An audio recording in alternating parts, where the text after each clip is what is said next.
আসসালামু আলাইকুম। কেমন আছেন সবাই? আশা করি সবাই অনেক ভালো আছেন। আলহামদুলিল্লাহ আমি অনেক ভালো আছি। তো এতে দেখতে দেখতে রমজান প্রায় শেষের দিকে।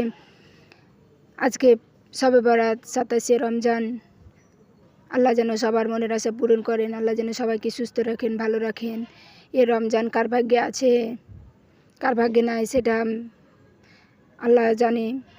তারপরে সবাই সবার জন্য দোয়া করবেন। আল্লাহ যেন সবাইকে সুস্থ রাখে এবং সবাই দোয়া করবেন যেন সবার দাদা দাদি, নানা নানি, মা বাবা যারা কবরে শুয়ে আছে আল্লাহ যেন তাদেরকে সবাইকে ভালো রাখে এবং জান্নাতুল ফেরদাউস দান করে।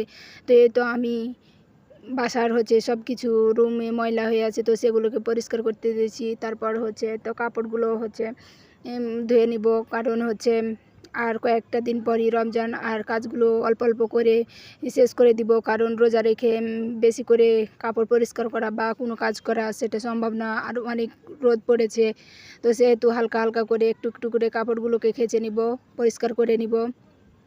আর হাজব্যান্ড যেহেতু ছুটিতে বাড়ি আসলে অনেক কাজ বেড়ে যায়, তার জন্য আমি যেগুলো কাজ আছে বাসা সেগুলোকে আপাতত কমপ্লিট করে রেখে দিব। তো এখানে আমি পোশাকগুলা মেলে দিয়ে দিচ্ছি, কারণ ছাদে গেলে অনেক রোদ আর তাপ, কারণ এখানে হালকা রোদ আছে, তো শুকিয়ে যাবে বাসার মধ্যেই। তো গতবার রমজানে আমি অনেক অসুস্থ ছিলাম, রোজা রাখতে পারি নাই, কারণ এত অসুস্থ হয়ে পড়েছিলাম 10 রোজাতে। তো এ রোজাতে আল্লাহ সুস্থ রেখেছে, ভালো রেখেছে, আল্লাহর দরবারে লাখো কোটি শুকরিয়া। তবে ওই রমজানে আমার হাজব্যান্ড বাসায় ছিল, এ রমজানে বাসায় নাই, বাইরে আছে। তার সাথে হয়তো একটা সেহরি ইফতার কিছুই করা হয়নি, তো আল্লাহ দিলে 2টা রোজা তার সাথে রাখতে পাবো, সেহরি ইফতার করতে পাবো। তো এখানে আমি সব যেটাকে পেরে আমরা ইফতার করি, আমরা গ্রামের মানুষ, আমরা নিচে বসে ইফতার করি। তো এখানে সবটা অনেক ময়লা হয়ে গেছে, তো সবটাকে আমি জেট দিয়ে ভালোভাবে ধুয়ে নিব, দিয়ে মেলে দিব, কারণ রমজানের আগে আমি সব কিছু পরিষ্কার করেছিলাম, কাপড়, তারপর বাড়ি সব কিছু, তো আবার ময়লা হয়ে গেছে। তো বাড়িটাও আমার ধোয়া কমপ্লিট হয়ে গেছে, কারণ আগের দিন ধুয়ে নিয়েছিলাম।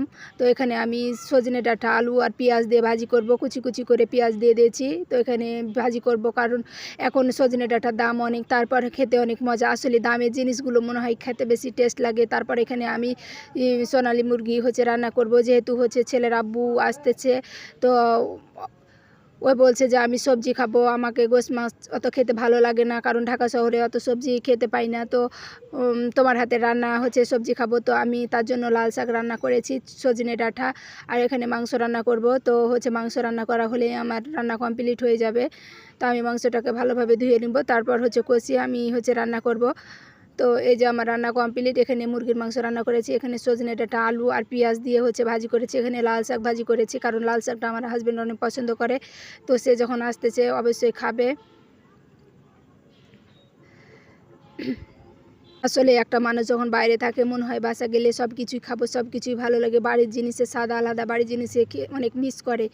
যখন প্রথম যখন চলে যাই ঢাকাতে, তখন বলে যে তোমার হাতে রান্না অনেক মিস করতেছি, খাবার অনেক মিস করতেছি, এখানকার খাবার ভালো নয়, মাছ ভাজে না, আর আমরা সব কিছু ভেজে ভেজে রান্না করি। তো ওখানে ভেজে রান্না করে না। তারপরে এই যে আমার ঘরের লোক, আমি সব কিছু পরিষ্কার করে নিয়েছি, কারণ আমার ছেলেটা অনেক অগোছালো, সব কিছু গুছিয়ে রাখলে বিছানার উপরে খাবে, বিছানার উপরে সব কিছু করবে, গুছিয়ে রাখার চেষ্টা করলে গুছিয়ে রাখতে পারি না, কারণ অনেক অগোছালো।